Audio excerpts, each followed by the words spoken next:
নারায়ণগঞ্জের রূপগঞ্জে পুলিশের সাবেক মহাপরিদর্শক বেনজির আহমেদের ডুপ্লেক্স বাড়িটি জব্দ করা হয়েছে।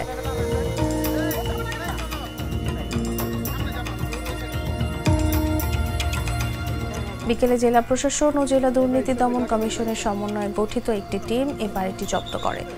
দুর্নীতি দমন কমিশন নারায়ণগঞ্জের সমন্বিত কার্যালয়ের উপপরিচালক মইনুল হাসান রওশনী জাগো নিউজকে এর সত্যতা নিশ্চিত করে বলেন, আদালতের নির্দেশনায় বাড়িটি সরকারের জিম্মায় নেওয়া হয়েছে।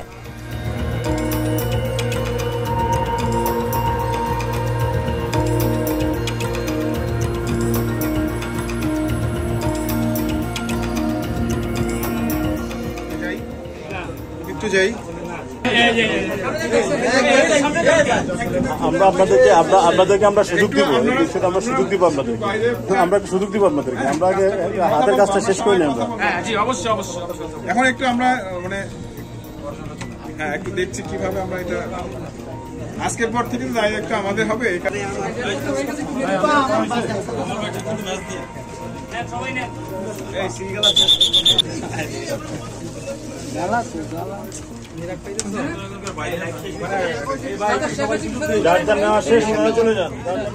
স্থানীয় সংশ্লিষ্ট সূত্র জানায়, 2022 সালের দিকে রূপগঞ্জে বাড়িটি নির্মাণ করা হয়।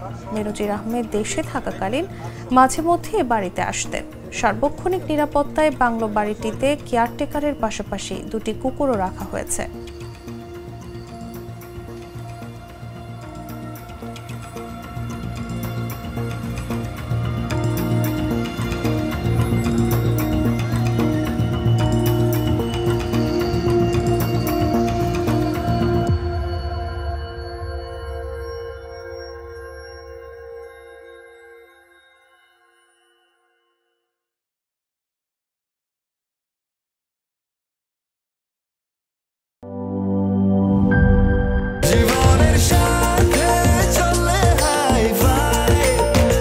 স্বাস্থ্যকর অল টাইম ফ্যামিলি কেক, সব সময় অল টাইম হেলদি লাইফ।